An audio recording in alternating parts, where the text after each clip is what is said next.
પાલનપુર ખાતે જિલ્લા પંચાયત કચેરી સામે આંગણવાડી અને તેડાગર બહેનો દ્વારા ઉગ્ર ધરણા પ્રદર્શન કરવામાં આવ્યા હતા। બનાસકાંઠા જિલ્લાની આંગણવાડી બહેનો છેલ્લા 3 દિવસથી પોતાની પડતર માંગણીઓને લઈને આંદોલનના માર્ગે છે અને પોતાના દૈનિક કામકાજથી અગળા રહીને સરકાર સામે વિરોધ નોંધાવી રહી છે।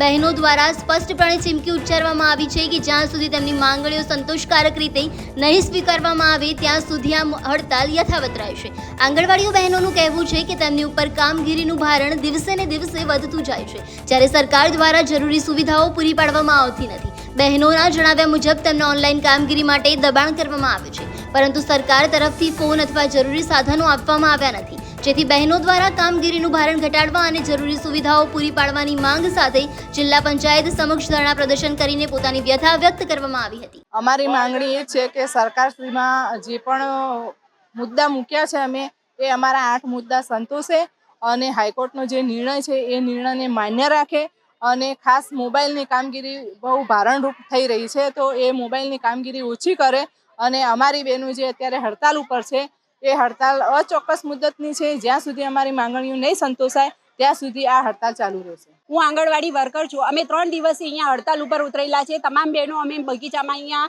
આવીને બેઠા છીએ, પણ કોઈ કર્મચારીઓને અમારી સામે જોવાનું કોઈ ટાઈમ નથી। આમ તો અમારી આંગણવાડી ચેક કરવા માટે તો ગાડીઓ રોજ આવે, પણ આજે એમની આગળ જ બેઠા છીએ તેમ છતાં કોઈ અધિકારીઓ અમને જોતા પણ નથી।